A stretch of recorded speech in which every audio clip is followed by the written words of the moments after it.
فأعوذ بالله من الشيطان الرجيم. بسم الله الرحمن الرحيم.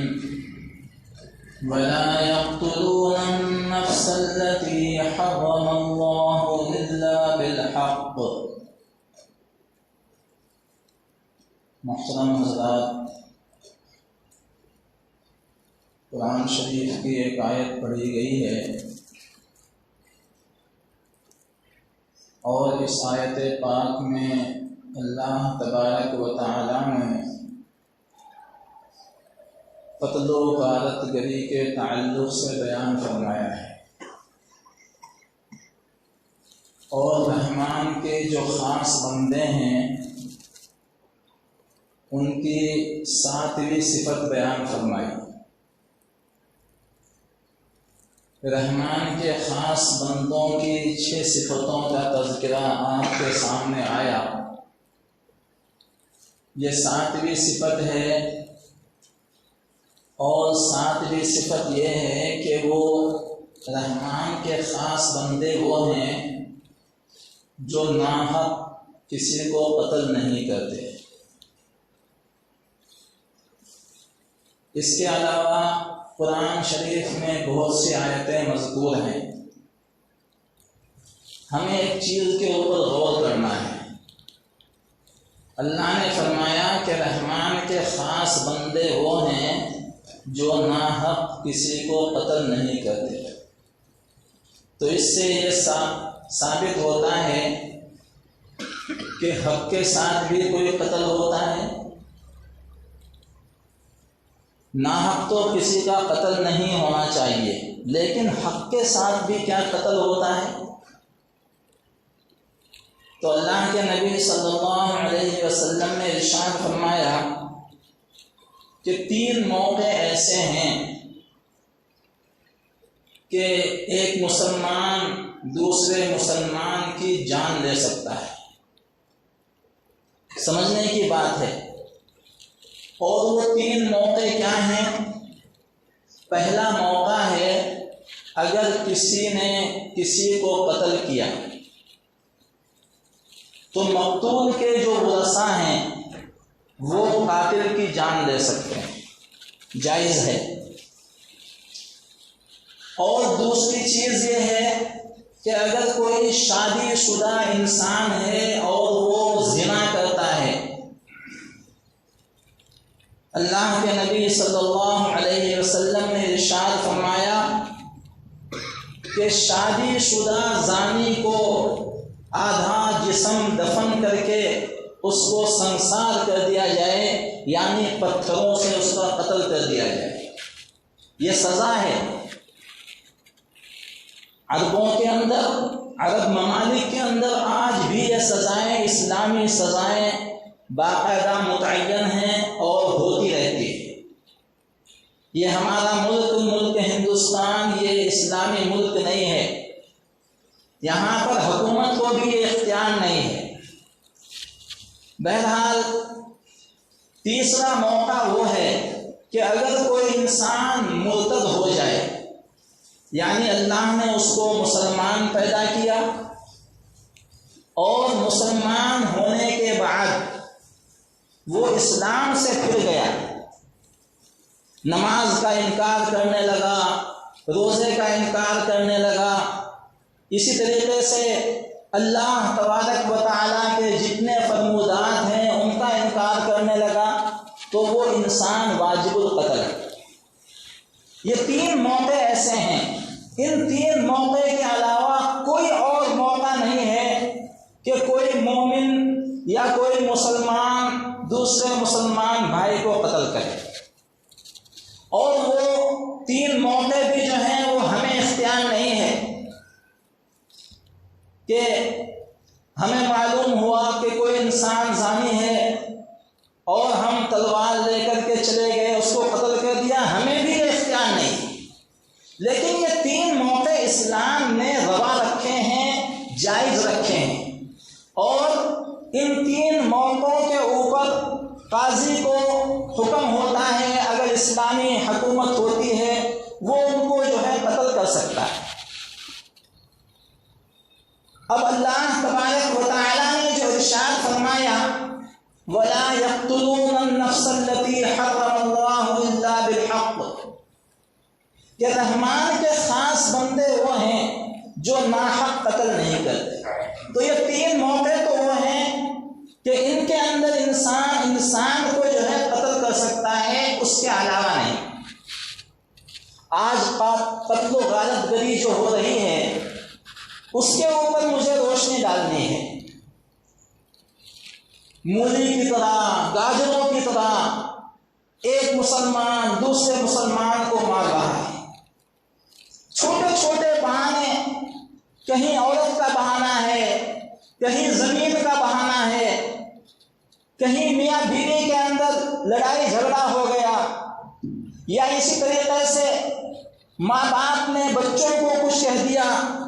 آئے دن اخبارات کے اندر لائن لگی ہوئی ہے کہ فلاں بیٹے نے اپنے دونوں ماں باپ کو قتل کر دیا، نعوذ باللہ من ذالک۔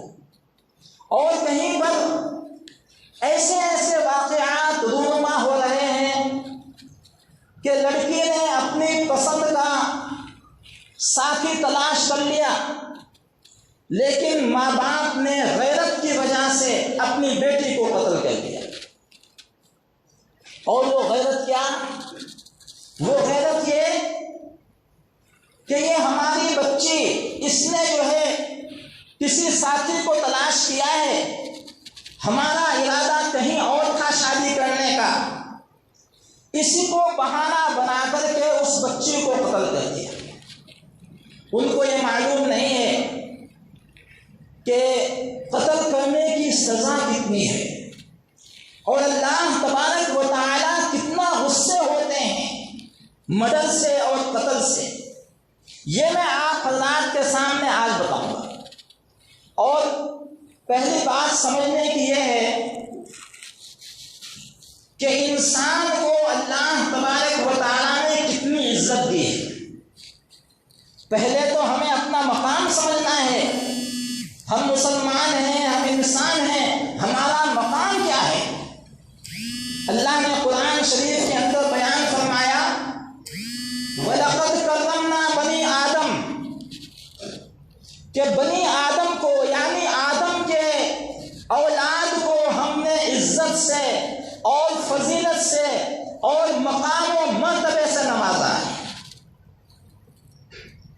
یعنی 18,000 مخلوقات کے اندر یہ انسان کی ایک ایسی مخلوق ہے کہ جس کو اللہ تبارک و تعالیٰ نے قرآن شریف کے اندر یہ بیان فرمایا کہ ہم نے اس کو عزت سے اور احترام سے نوازا ہے، اس کو ہم نے بہت اونچا مقام دیا ہے۔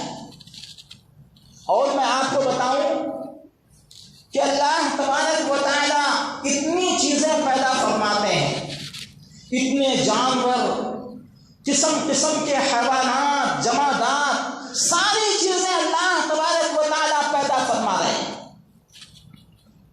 لیکن فرشتوں کے ذریعے سے پیدا فرما رہے ہیں۔ فرشتوں کو حکم ہوتا ہے اس کا جسم بنا دو، اس کے اندر روح ڈال دو۔ اور جب انسان تیار ہوتا ہے ماں کے پیٹ کے اندر تو معلوم ہے آپ کو کیا ہوتا ہے؟ ہم جب بن رہے تھے اور ہم جب تیار ہو رہے تھے مادر رحم کے اندر، غور کیجئے کہ انسان کا مقام کتنا اونچا ہے۔ حدیث میں جناب نبی پاک صلی اللہ علیہ وسلم نے ارشاد فرمایا کہ گلے تک کا جو جسم ہے اللہ تبارک و تعالیٰ فرشتوں سے فرماتے ہیں اس کو بنا دو۔ یہ انسان بن رہا ہے مادر رحم کے اندر، غور کرنے کا مقام ہے کہ ہمارا اللہ نے کتنا اونچا مقام بنایا انسانوں کا۔ گلے تک جب انسان بنتا ہے، گردن تک بنتا ہے، تو اللہ تبارک و تعالیٰ فرشتوں سے ہم کو فرماتے ہیں کہ اے فرشتوں اس کے جسم کو بنا دو۔ اب باری آتی ہے سر کی، تو حدیث میں جناب نبی پاک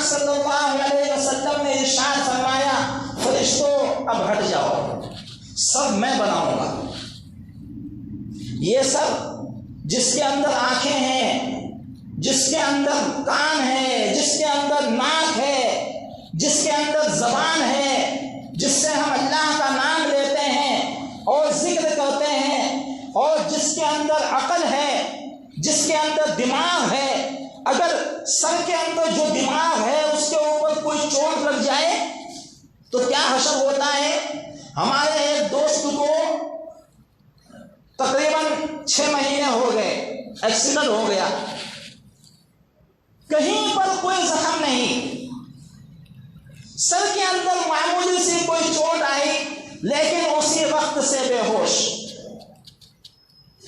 تو یہ اللہ کی نعمتیں ہیں، ان کی قدر ہمیں کس انداز سے کرنی ہے.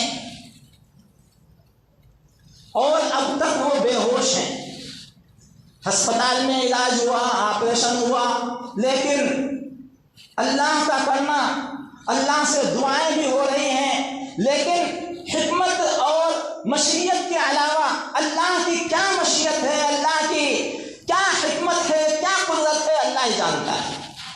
بہرحال میں یہ عرض کر رہا تھا کہ سارا جسم فرشتے بناتے ہیں، اور جب سب بنانے کی نوبت آتی ہے تو اللہ فرماتے ہیں اے فرشتوں ہٹ جاؤ، سب میں بناؤں گا. سب بنایا کس نے؟ اللہ تبارک و تعالیٰ نے اپنے ہاتھوں سے. حدیث پاک کے اندر آتا ہے اس کے ہاتھ ہمارے ہاتھ جیسے نہیں ہیں. اس کے ہاتھ کیسے ہیں؟ اس کے اندر ہمیں پڑھنے کی بھی ضرورت نہیں. بہت سے لوگ نماز تو نہیں پڑھیں گے، اللہ کی عبادت نہیں کریں گے، ایسے ایسے اعتراض کرتے ہیں کہ اللہ کیسے ہیں. ہمیں یہ بتاؤ اللہ کی آنکھ کیسی ہے، اللہ کا کان کیسا ہے، اللہ کی ٹانگیں کیسی ہیں. میرے محترم بزرگوں اور دوستو، اللہ تبارک و تعالی واجب الوجود ہیں، ہمیں اس کے اوپر ایمان لانا ہے. اور جناب نبی پاک صلی اللہ علیہ وسلم نے ارشاد فرمایا کہ اللہ جیسا ہے ویسے کے اوپر ہمیں ایمان لانا ہے. یہی ایمان بالغیب ہے.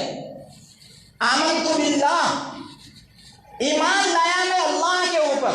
اللہ کیسے ہیں؟ اللہ ہی جانتا ہے جیسے.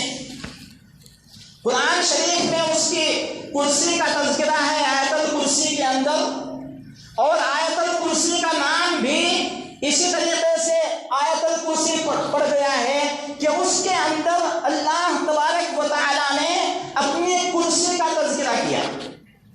اللہ نے فرمایا وسع کرسیہ السماوات والارض، تمام آسمانوں سے، تمام زمینوں سے اس کی کرسی بڑی ہے. اب آسمان کتنا بڑا ہے، کیا کسی سائنسدان نے آج تک اس کا پتہ کیا ہے؟ اور دوسرا آسمان کتنا بڑا ہے، کیا اس کی تحقیق ہوئی ہے؟ تیسرا، چوتھا، پانچواں، چھٹا، 7 آسمان ہیں. 7 سماوات قرآن نے ہمیں بتایا، اللہ نے ہمیں بتایا کہ 7 آسمان. اب وہ کتنے بڑے ہیں کوئی تحقیق اب تک نہیں ہو سکی. اتنا ایڈوانس زمانہ ہو گیا ہے. لوگ کہتے ہیں آج کا انسان بہت ایڈوانس ہو گیا. کیا خاک ایڈوانس ہوا ہے؟ ہمیں ایک آسمان کا علم نہیں ہے تو کیا خاک ایڈوانس ہوا ہے؟ اللہ فرماتے ہیں وسع کرسیہ السماوات والارض، اللہ تبارک و تعالیٰ کی کرسی وہ بڑی ہے تمام آسمانوں سے اور زمینوں سے. بس ہمیں یقین کرنا ہے، مان لینا ہے کہ ہاں بڑی ہے. کیوں ماننا ہے؟ قرآن نے کہا ہے، 3 پارے کے اندر لکھا ہوا ہے، اس وجہ سے ہمیں ماننا ہے. ہم تو قرآن کو مانتے ہیں، قرآن کے اوپر ہمارا ایمان ہے اور ہمارا عقیدہ ہے اور ہم مسلمان ہیں قرآن کی وجہ سے. اگر ہم قرآن نہیں مانیں گے تو ہم مسلمان نہیں. تو بہرحال اللہ تبارک و تعالی نے یہ سب بنایا۔ جب مادر رحم کے اندر، مادر رحم کہتے ہیں ماں کے پیٹ کو، اور ماں کے پیٹ کے اندر ایک رحم ہوتا ہے، اس کا تذکرہ بھی ہمیں قرآن نے بتایا کہ کس کس طریقے سے اللہ تبارک و تعالی انسان کو بناتے ہیں۔ اللہ نے فرمایا وَلَقَدْ خَلَقْنَا النُّطْفَةَ، نطفے سے، جو ناپاک نطفہ ہے اس سے جو ہے انسان کو بنایا جاتا ہے۔ ثم خلقنا النطفة علقة فخلقنا العلقة مضغة فخلقنا المضغة عظاما فكسونا العظام لحما۔ قد افلح کے بارے میں آیت موجود ہے کہ مادر رحم کے اندر اللہ تبارک و تعالیٰ نے انسان کو کیسے بنایا، اس کا پورا تذکرہ اس کے اندر موجود ہے۔ بہرحال تفصیل میں جانے کا موقع نہیں، مجھے یہ عرض کرنا ہے کہ 18,000 مخلوقات کے اندر سب سے اہم مخلوق جو ہے وہ انسانوں کی مخلوق ہے۔ ساری مخلوقات کو اللہ تبارک و تعالیٰ نے فرشتوں کے ذریعے سے بنوا دیا، اور ہمارے پورے جسم کو بھی فرشتوں نے بنایا، لیکن سر کو بنایا کس نے؟ اللہ تبارک و تعالیٰ۔ اور پھر جب روح پھونکی تو اللہ تبارک و تعالیٰ نے اپنے حکم سے پھونکی۔ یہ روح کیا ہے؟ یسألونک عن الروح، جناب نبی پاک صلی اللہ علیہ وسلم سے سوال کیا گیا، اے اللہ کے نبی بتائیے روح کیا چیز ہے؟ تو اللہ کے نبی نے کیا فرمایا اللہ کے حکم سے؟ یہ فرمایا امر ربی، میرے رب کا ایک حکم ہے۔ اس کی بھی ابھی تک تحقیق نہیں ہو سکی کہ یہ روح کیا چیز ہے۔ اور پھر انسان کہتا ہے کہ زمانہ بہت ایڈوانس ہو گیا، ابھی تو بہت ساری چیزیں ہیں اور ساری ہی چیزیں ایسے ہی پڑی ہوئی ہیں کہ ان کے اوپر کسی قسم کی کوئی تحقیق آج تک نہیں ہو سکی ہے، اور نہ ہی انسان کر سکتا ہے تحقیق، کیونکہ انسان کی عقل محدود ہے۔ تو میں آپ کو یہ بتا رہا تھا کہ ہم اپنے مقام کو پہچانیں، انسان کا مقام کتنا اونچا ہے۔ اللہ نے قرآن شریف میں کئی جگہ کے اندر ارشاد فرمایا وَلَقَدْ كَرَّمْنَا بَنِي آدم، ہم نے آدم کی اولاد کو عزت سے نوازا۔ اور ایک جگہ اللہ نے فرمایا لَقَدْ خَلَقْنَا الْإِنسَانَ فِي أَحْسَنِ تَقْوِيمٍ، کہ ہم نے اچھے انداز سے انسان کو بنایا۔ اور وہ اچھا انداز یہ ہے، آپ دیکھ رہے ہیں کہ کتنا اچھا انداز ہے۔ کیا کوئی اس انداز کا آپ کو کوئی اور مخلوق میں ملے گا؟ ہم لوگوں کو اللہ تبارک و تعالیٰ نے بہت اچھے پیرائے سے بنایا ہے، اس لیے ہمیں اپنی قیمت کو سمجھنا ہے۔ ہر انسان کی ایک قیمت ہے، ہر انسان کی ایک ویلیو ہے، اس ویلیو کو ہمیں سمجھنا ہے، اس قیمت کو ہمیں سمجھنا ہے۔ جب ہم یہ سمجھ گئے تو اب اللہ تبارک و تعالیٰ کیا فرماتے ہیں کہ اس انسان کی عزت کرو، اس کا احترام کرو۔ ایک دوسرے کے اوپر واجب ہے کہ ایک انسان دوسرے انسان کا احترام کرے، اس کی عزت کرے۔ ایسا نہیں کہ وہ اپنے آپ کو تو عزیز سمجھتا رہے، عزت والا سمجھتا رہے، اور دوسرے انسان کو وہ ذلیل اور خاص سمجھتا رہے۔ ہر انسان کو ایک مقام ہے، ہر انسان کو ایک عزت ہے، کیونکہ جس ذات نے مجھے بنایا ہے اسی ذات نے آپ کو بھی بنایا ہے، اور جس ذات نے آپ کو بنایا ہے اسی ذات کو مجھے بھی بنایا ہے۔ اس لیے میرے محترم بزرگوں اور دوستوں، انسان کا یہ مقام ہے دنیا کے اندر۔ اللہ تبارک و تعالیٰ نے خود ارشاد فرما دیا ہے کہ ساری مخلوقات کے اندر ہم نے صرف انسانی مخلوق کو ایک اہم مقام دیا ہے۔ اب جب اہم مقام دیا گیا تو کیا ہم اس کو گاجر مولی کی طرح کٹ کر دیں گے؟ جہاں چاہیں گے اس کو گولی مار دیں گے؟ جہاں چاہیں گے اس کے اوپر نیزوں سے تلواروں سے حملہ کر دیں گے۔ اسلام ہمیں یہ اجازت بالکل نہیں دیتا۔ آج انسان کی قیمت کو سمجھا نہیں جا رہا ہے، جو چاہے جس طریقے سے چاہے مار رہا ہے، پیٹ رہا ہے، لیکن اسلام کے اندر کیا مقام ہے اور کہاں کہاں قتل انسان کر سکتا ہے، وہ چیزیں میں آپ کو بتلانا چاہتا ہوں تاکہ ہمیں معلوم ہو جائے کہ قتل و غارت گری جو ہے وہ دنیا کے اندر کتنی نقصان دہ ہے۔ ہمارے مذہب اسلام کے اندر قتل و غارت گری بالکل جائز نہیں، حرام ہے، حرام۔ قرآن شریف کی آیت سنیے، وَمَن يَقْتُلْ مُؤْمِنًا مُتَعَمِّدًا، اللہ نے ارشاد فرمایا کہ جو انسان کسی مومن کو جان بوجھ کر کے قتل کر دے، وَمَن يَقْتُلْ مُؤْمِنًا مُتَعَمِّدًا،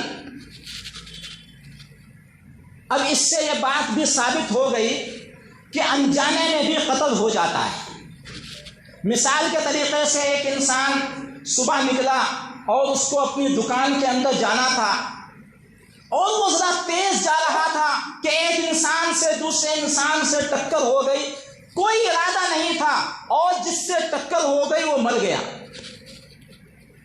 اب وہ انسان مر گیا تو یہ بھولے سے قتل، اس کی سزا الگ ہے۔ یہ جان بوجھ کر کے اس نے انسان کو قتل نہیں کیا، یہ بھولے سے ہو گیا ہے اور سہو ہو گیا ہے، بھول ہو گئی ہے، عمدن کوئی ارادہ نہیں تھا۔ لیکن اللہ نے اس آیت شریفہ کے اندر ارشاد فرمایا وَمَن يَقْتُلْ مُؤْمِنًا مُتَعَمِّدًا، اگر کوئی انسان جان بوجھ کر کے کسی کا قتل کر دیتا ہے تو اللہ آگے کیا فرماتے ہیں، فَجَزَاؤُهُ جَهَنَّمُ، اس کی سزا جو ہے سب سے پہلی چیز اللہ نے فرمائی فَجَزَاؤُهُ جَهَنَّمُ، اس کی جزا اور سزا جو ہے وہ جہنم ہے، وہ انسان سیدھا جہنم میں جائے گا۔ بہت سارے ماں باپ اپنی بیٹیوں کو قتل کر رہے ہیں، بہت ساری اولاد اپنے ماں باپ کو قتل کر رہے ہیں، اخبارات کے اندر روزانہ یہ خبریں چھپی پڑی ہیں، اور یہ ساری کی ساری چیزیں جو ہو رہی ہیں یہ جہالت کی وجہ سے اور انسان کی قدر و قیمت کا ہمیں علم نہیں ہے، اس وجہ سے یہ ساری چیزیں ہو رہی ہیں۔ اللہ نے اس کی جو سزا قرآن شریف کے اندر بیان فرمائی وہ یہ فرمائی، پہلی سزا فَجَزَاؤُهُ جَهَنَّمُ، کہ اس کی سزا جو ہے وہ جہنم میں، اور آگے اللہ نے ارشاد فرمایا خالدین فیہا، وہ اس کے اندر ہمیشہ ہمیشہ رہے گا۔ اب یہ خالدین فیہا اگر ہم قرآن شریف کے اوپر غور کرتے ہیں تو ہمیں یہ سزا جو ہے یعنی جہنم میں کون لوگ جو ہیں ایسے ہیں جو ہمیشہ رہیں گے۔ قرآن شریف میں کئی جگہ اللہ نے ارشاد فرمایا ان الذین کفروا بآیاتنا واستکبروا عنہا، کہ جن لوگوں نے کفر کیا، جن لوگوں نے اللہ کے سامنے تکبر کیا اور اس کے احکامات کا انکار کیا تو ان کی سزا جو ہے وہ جہنم ہے، فی نار جہنم خالدین فیہا، تو کافروں کی یہ سزا بیان فرمائی۔ لیکن یہاں پر اللہ تبارک و تعالیٰ نے اس انسان کی بھی یہی سزا بیان فرمائی جو انسان عمدن جان بوجھ کر کے کسی کو قتل کر دیتا ہے۔ اور آگے اللہ نے ارشاد فرمایا تیسری جو چیز بیان فرمائی وَغَضِبَ اللَّهُ عَلَيْهِ، اللہ تبارک و تعالیٰ اس کے اوپر غصہ فرماتے ہیں، غضبناک ہو جاتے ہیں۔ اور پھر چوتھی سزا یہ بیان فرمائی اللہ تبارک و تعالیٰ نے وَأَعَدَّ لَهُمْ عَذَابًا عَظِيمًا، کہ اللہ تبارک و تعالیٰ اس کو ایک بڑے عذاب کے اندر رکھیں گے۔ یہ قتل کی سزا ہے، اس لیے میرے محترم بزرگوں اور دوستو، اللہ تبارک و تعالیٰ نے انسانوں کو سزا دینے کا کوئی موقع بیان نہیں فرمایا، صرف 3 موقع ہیں جو میں شروع کے اندر آپ حضرات کے سامنے عرض کر چکا ہوں۔ اس کے علاوہ یہ حکم ہے کہ ہر انسان کو چاہیے دوسرے انسان کا احترام کرے، اس کو کسی قسم کا لوہے کا ہتھیار بھی نہ دکھائے۔ حدیث میں جناب نبی پاک صلی اللہ علیہ وسلم نے ارشاد فرمایا کہ اگر کوئی مسلمان دوسرے مسلمان بھائی کو لوہے کا ہتھیار دکھاتا ہے، لوہے کے ہتھیار کے اندر چاقو بھی ہو سکتا ہے، لوہے کے ہتھیار کے اندر نیزہ بھی ہو سکتا ہے، دیگر جو آج کل پستول وغیرہ ہیں، بندوق ہیں، وہ بھی ہو سکتی ہے۔ اللہ کے نبی صلی اللہ علیہ وسلم نے ارشاد فرمایا کہ جو مسلمان بھائی دوسرے مسلمان بھائی کو لوہے کے ہتھیار سے اشارہ کرے گا تو فرماتے ہیں اللہ کے نبی صلی اللہ علیہ وسلم فلیس منا، وہ ہم میں سے نہیں ہے۔ انکار کر دیا اللہ کے نبی صلی اللہ علیہ وسلم نے کہ وہ ہمارے طریقے کے اوپر نہیں ہے، وہ ہماری امت میں سے بھی نہیں ہے، وہ ہم میں سے ہے ہی نہیں۔ اتنی سخت وعید جناب نبی پاک صلی اللہ علیہ وسلم نے ارشاد فرمایا۔ تو یہ اسلام ہے، یہ اسلامی احکامات ہیں۔ یہاں پر جو ہے اسلام کے اندر اگر ہم لوگ ناجائز طریقے سے کسی جانور کو بھی ہلاک کریں گے تو وہ بھی ناجائز ہے۔ بہت سارے صحابہ ایسے تھے کہ وہ تیر باز تھے، نشانے لگاتے تھے شروع میں مرغیوں کے اوپر، اور نشانے لگاتے تھے جاندار جانوروں کے اوپر۔ جناب نبی پاک صلی اللہ علیہ وسلم نے سختی کے ساتھ منع فرمایا، اور یہ فرمایا کہ اگر آپ کو کھانے کی اجازت ہے مرغی کو یا اسی طریقے سے دیگر جانور کو، تو اس کو پہلے اللہ کا نام لے کر کے ذبح کرو اور ذبح کر کے اس کو کھاؤ، یہ آپ کے لیے حلال ہے۔ ایسے اگر آپ تیر اندازی کے ذریعے نشان لگائیں گے جانداروں کے اوپر، یہ حرام ہے اور یہ ناجائز ہے، اس کی سزا آپ کو بھگتنے پڑے گی۔ تو پھر کسی صحابی کی ہمت نہیں ہوئی کہ وہ کسی جاندار کے اوپر نشان لگائے۔ تو اسلام تو ہمیں یہ تعلیم دیتا ہے۔ یہ قتل و غارت گری آج کل اتنی پھیل گئی ہے، ذرا سے غصے کے اندر ایک انسان دوسرے انسان کے سامنے چاقو لے کر کے بھاگتا ہے۔ معاشرے خراب ہیں، گھر گھرانے خراب ہیں، خاندانوں کے اندر لڑائی جھگڑے ہیں، ذرا سا لڑائی جھگڑا ہو گیا فوراً جو ہے چاقو نکل جاتا ہے۔ تو چاقو کی اور نیزے کی کیا اہمیت ہے، قتل کی کیا اہمیت ہے، اور اللہ کے نبی صلی اللہ علیہ وسلم نے کیا کیا باتیں بیان فرمائی، وہ ساری چیزیں تو نہیں، لیکن چند چیزیں میں نے آپ حضرات کے سامنے بیان فرمائی تاکہ ہمیں معلوم ہو جائے کہ قتل و غارت گری کتنی بری چیز ہے۔ مذہب اسلام کے اندر اور دنیا کے اندر یہ جو عام ہو رہی ہے، اس کے اوپر جو ہے کنٹرول ہونا چاہیے۔ ہمیں سمجھنا چاہیے کہ ہمیں اللہ تبارک و تعالیٰ نے مسلمان بنایا، اسلام جیسا بہترین مذہب جو ہے ہمیں دے کر کے اللہ تبارک و تعالیٰ نے بھیجا، ہمیں اسلام کے طریقے کے اوپر چلنا ہے۔ اللہ سے دعا ہے کہ جہاں جہاں پر قتل و غارت ہو رہی ہے، اللہ تبارک و تعالیٰ ان سب کو نیک توفیق عطا فرمائے، اور جو مقتول ہیں، ظلم و ستم کے اندر بسے ہوئے ہیں یا ظلم و ستم سہ رہے ہیں، اللہ تبارک و تعالیٰ ان کو صبر جمیل عطا فرمائے، اور یہ قتل و غارت گری کا ماحول بالکل ختم ہو جائے۔ یہ ہمیں اللہ تبارک و تعالیٰ سے دعا کرنی ہے۔ اللہ تعالیٰ ہمیں عمل کی توفیق عطا فرمائے۔